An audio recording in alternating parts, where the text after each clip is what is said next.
Во секој случај доаѓаме до ситуација кога треба да ги промислуваме сите овие реалности кои се случуваат за да не бидеме затечени, изненадени, можеби шокирани, а тоа не е добро по нашето здравје, посебно по нашите нерви. Но во секој случај нештата се случуваат онака како што треба да се случат. Реалноста никогаш не е ни така добра како што очекуваме, ни така лоша како што се плашиме дека ќе биде. Тоа е нека резултанта која функционира според некои непознати критериуми и секогаш е изненадувачка и за оние кои мислат дека ја кројат, но и за оние кои мислат дека знаат да ја прекогнираат со помош на своите вродени дарови за пророштво.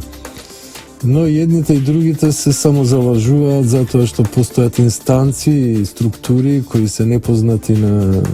нашите когнитивни моќи, кои мимо нас и мимо нашите желби проектираат една состојба, една реалност која сите ние мора да ја восприемаме и да бидеме дел од неа без оглед дали таа ни се допаѓа или не ни се допаѓа.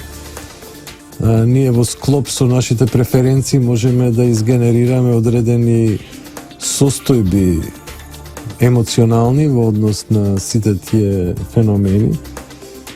Од една страна може да се согласиме со реалноста, да бидеме трпеливи, нали, според една стара, мудра трпение спасение, а може и да бидеме револуционерно настроени, т.е. да не ја прифаќаме таа реалност, па да фатиме да се организираме во фасци ди комбатименто, што би рекол Мусолини, значи во групации на отпорот, меѓутоа, или на борба, меѓутоа, едното и другото како да е сосема ирационално, затоа што живееме во сосема променет свет, свет кој е премногу комплексен за да се решава преку револуционерни обиди, нели, траектории, но исто така и премногу длабок и поливалентен за да една структура може да наметне некоја своја волја и таа да биде безпоговорно воспоставена како еден вид реалност. Во тој смисол ние пловиме по овој океан од можни изненадувања и често пати наидуваме на сосема неочекувани ситуации кои во нас предизвикуваат чудење, па некојаш дури и констернација, зависи дали се повеќе или помалку екстремни тие позиции. Како и да е, доаѓајќи од белиот и бескрајен свет во нашата мала државичка, гледаме дека нештата почнуваат да одат по некој тек кој едноставно може би е изненадувачки за некои аналитичари, но исто така и очекуван за други. Например, може би најин тема сега моментално е креирањето на новата влада од страна на мандатарот господинот Зоран Заев, кој едноставно ги изнесе тие имиња. Некои викаат дека таа влада ја составувала лично Могерини или заедно ја составувале на кревет со душеци наполнети од ноеви перија. Но како и да е, би рекол дека работите идат по некој правец, ќе видиме како ќе се случуваат другите нешта. Еве сега имаме некој ретерирање од страна на Беса со своите 5 пратеници и исто така мудриот Тачи кој се држи на страна и чека да се отворат картите за да се позиционира на најдобар можен начин. 62 претеника не гарантира многу стабилност, но од друга страна ја имаме онаа ситуација на длабоката држава која ја поддржува оваа влада, па дури со 60,5 можеби таа влада би можела да функционира, да речеме со пола тело на некој од пратениците или со една рака, да речеме 60 пратеника и една мумифицирана рака на некој исто пратеник би била доволна, да речеме, за длабоката држава сето тоа да го заштрафи и да го држи до безсвест. Но од друга страна и самата длабока држава има своји проблеми и внатре во длабоката држава, значи во самото блато не е само едно чудовиште, има повише чудовишта кои се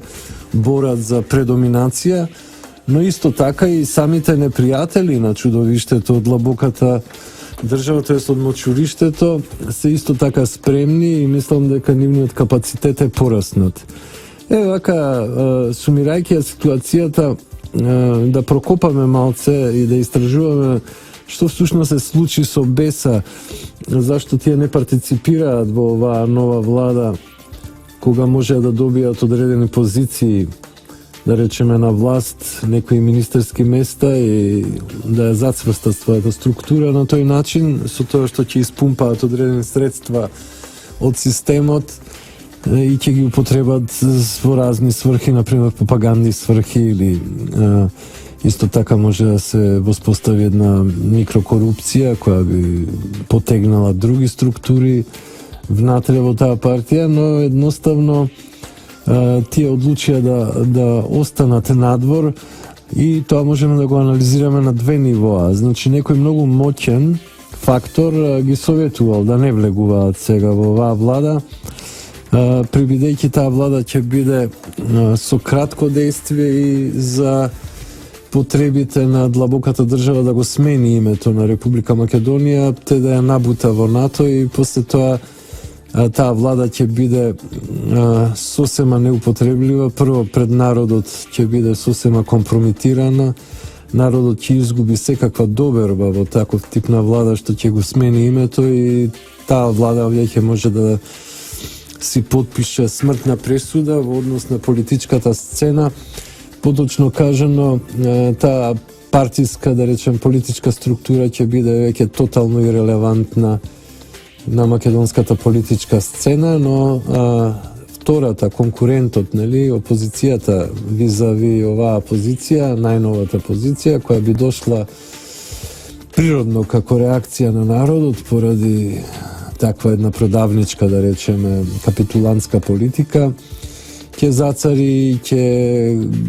едноставно ќе го земе миразот од менувањето на името, па ќе поентира и ќе профитира од таа ситуација.